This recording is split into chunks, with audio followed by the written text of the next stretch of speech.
Fala aí, povo, graça e paz. Eu sou o Márcio Leigo, só que por pouco tempo. Então vamos lá, chegou aquele grande dia. Jesus vai nascer, isso mesmo. Depois de todas essas histórias, esses pontos que a gente veio trazendo nos vídeos anteriores, hoje finalmente Jesus vai nascer. Em qual maternidade? Vocês já pararam para pensar? Será que fizeram chá de bebê para Jesus? Quem será que é o pediatra dele ou a obstetra dele? Não, não, gente. Jesus não teve nada disso. Nada disso. Foi no pior lugar e com as condições mais precárias para um ser humano nascer. Só que o bebê Jesus era diferente, né? Existia uma parte Deus nele que ainda não era conhecida. E é a partir de hoje que nós vamos começar a conhecer. Tá bom? Então vamos lá, vem comigo nesse vídeo e vamos entender e conhecer um pouco essa história.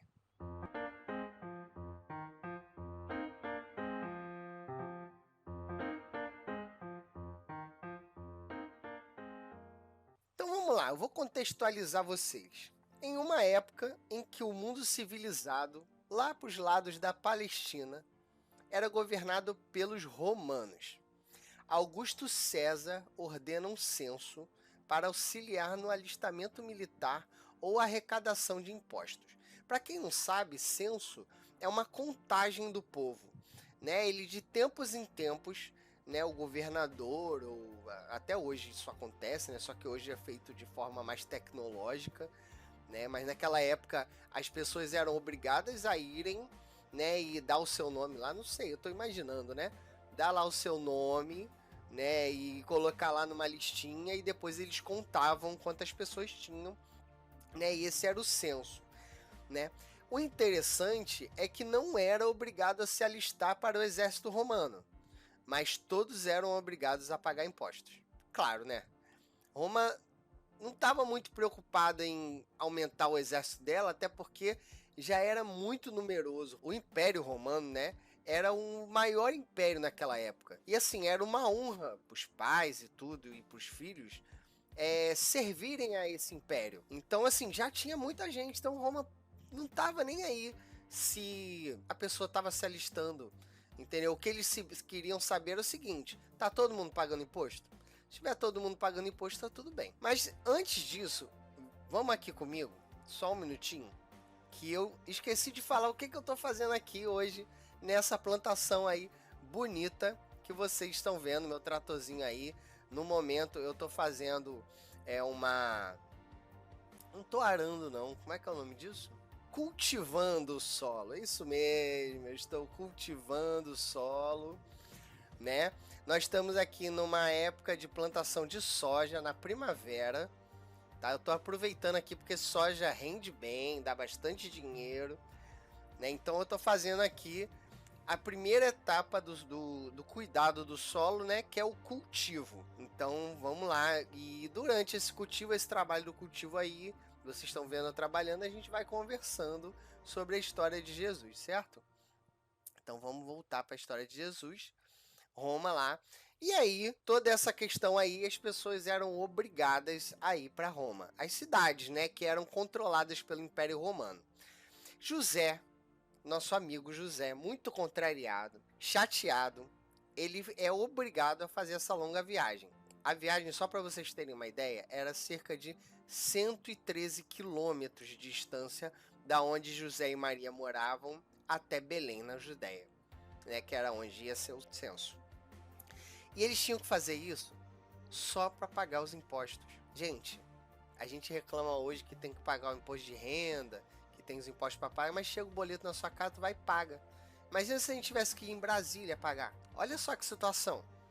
Tivesse que pegar um avião, hoje já tem avião, né? Mas naquela época, né? Quem tinha mais condição, né?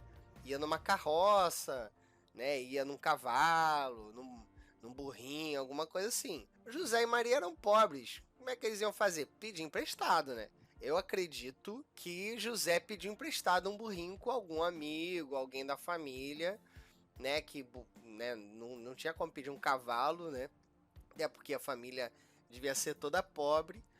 Mas José foi lá e pediu um burrinho e a Maria já tinha que ir, né? Porque ela já estava, como a gente falou em vídeos anteriores, ela estava desposada de José. Então era como se ela já fosse esposa de José, né? Ela estava nos últimos dias de gravidez, isso mesmo, gente. Imagina, eu sou pai, né, de 2 meninões lindos. Eu fico imaginando a minha esposa aqui, prestes a ter o bebê, tendo que viajar 113 quilômetros em cima de um burro.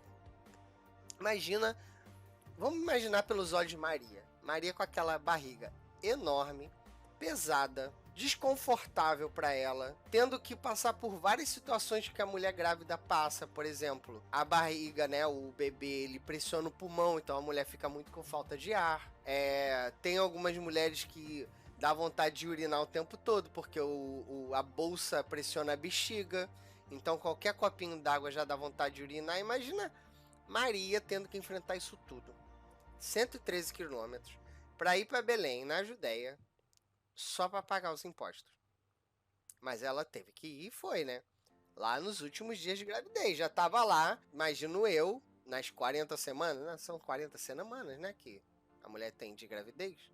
Mais ou menos. Tem umas que tem 38, mas por aí. Aí, por conta desse mandamento de César, vou abrir um parênteses aqui, mal sabia ele que estava ajudando a cumprir a palavra de Miqueias 5:2. Isso mesmo. Anos atrás, Miqueias já tinha tido a revelação que Jesus nasceria em Belém. E aí fala assim, Miqueias 5:2. Mas tu, Belém Efrata, embora sejas pequena entre os clãs de Judá, de ti virá para mim aquele que será o governante sobre Israel. Então, há anos atrás, Miqueias já tinha tido a revelação de Deus de que Jesus nasceria em Belém. Olha que bacana, né? Como é que a Bíblia se completa, como é que o Antigo... Não é que Jesus nasceu no Novo Testamento que a gente tem que esquecer o Antigo, não. O Antigo, desde Gênesis a Apocalipse, a história da Bíblia é sobre Jesus, sobre a salvação, sobre o Deus amoroso que é o nosso Pai, né? E chega o grande dia, aquela hora da contração, aquele momento, imagina, Maria chegando às portas da cidade, a hora que o pai se desespera e tem que correr para a maternidade. Mas espera aí, que maternidade? Tinha alguma maternidade naquela época? Imagina, quando a mulher já começa a ter contrações, a bolsa estoura e tudo, a gente tem aquela malinha, né, que fica pronta em casa já, pra gente pegar a malinha, pega a esposa e sai correndo pro hospital. Mas e aí? Como é que faz naquela hora de Jesus? José deve ter ficado louco, que Maria não tinha, pelo que a Bíblia fala, eles não tinham nem encontrado acomodação. Vamos continuar aqui, no verso 7, a gente tá aqui, a referência é Lucas 2, de 1 a 7, tá? No verso 7, diz que eles envolveram Jesus em panos, deixou-o numa manjedoura, porque não havia lugar para eles na estalagem. Então vamos lá. José está chegando na cidade, Maria começa a ter contrações, ele procura o quê? Uma estalagem. Estalagem era como se fosse uma pousada. Ele procura a primeira estalagem que ele vê. Ele não podia ficar procurando, Maria estava com contração ali. Então ele pega a primeira estalagem que ele vê. Aí os donos da estalagem chegam e falam assim: olha, José, a gente não tem quarto nenhum disponível. E infelizmente você não vai poder ficar aqui.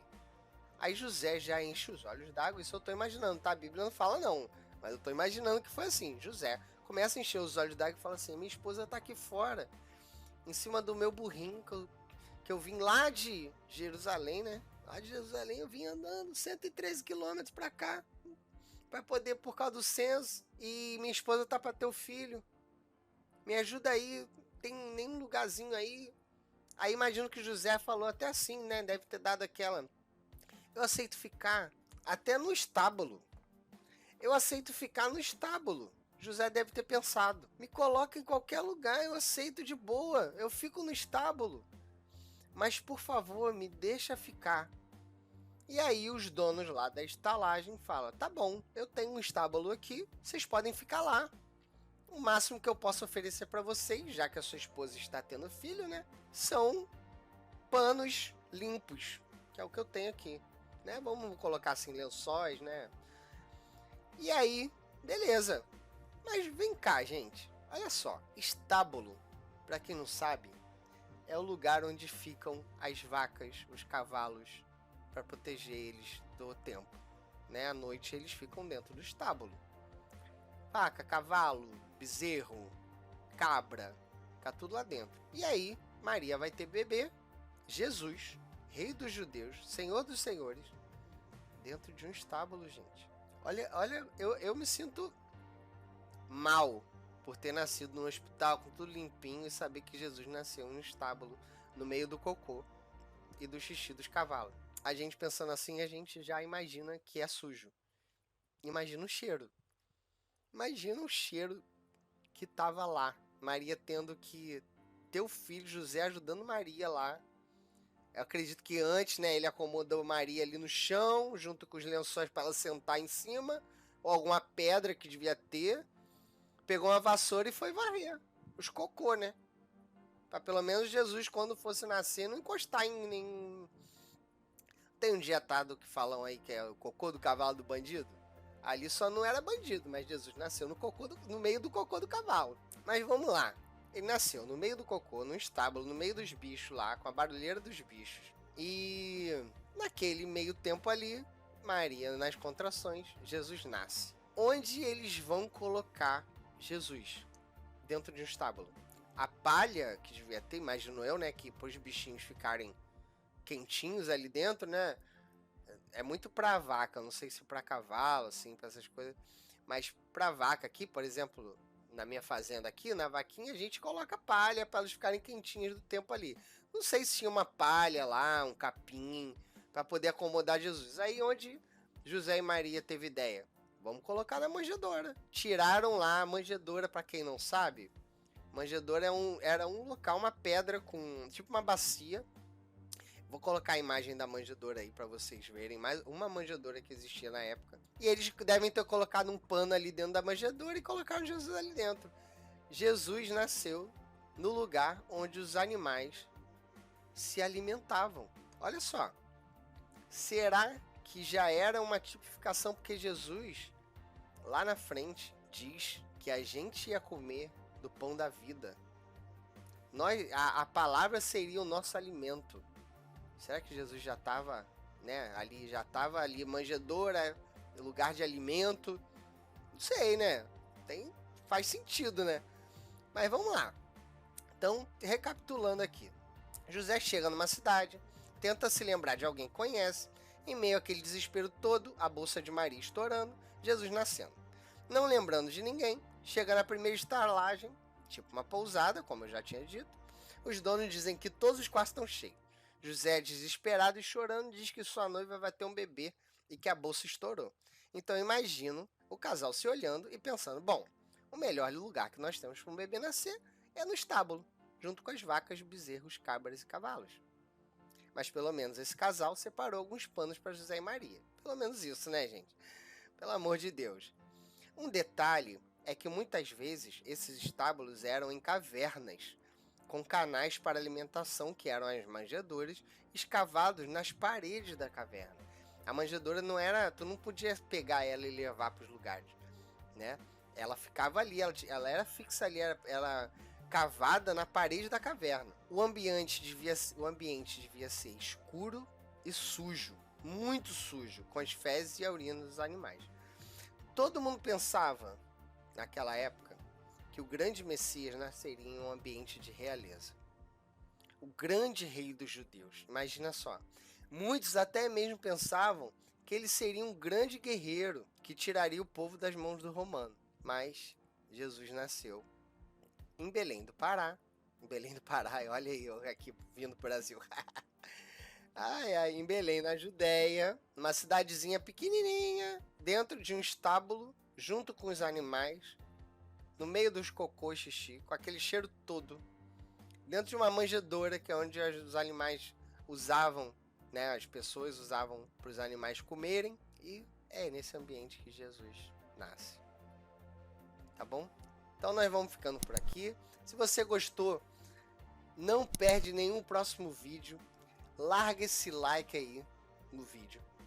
E se inscreve aí para você não perder a sequência dessa história, tá bom? E chama teus amigos aí, compartilha com os teus amigos para não perder aí nenhum detalhe, porque a partir de agora Jesus é só maravilha daqui para frente. Várias histórias de Jesus, várias coisas que acontecem até Jesus crescer, depois que ele cresce, tá bom? Não perde. Se eu fosse você, não perderia nenhum não, hein? Já vai largando o dedo aí nesse inscrever, nesse like e compartilha aí com todo mundo pra gente seguir junto nessa aventura aí da história de Jesus. Valeu, gente? Então, leia a Bíblia, honre seu pai e sua mãe, obedeça a Deus e seja muito feliz. Fica com Deus.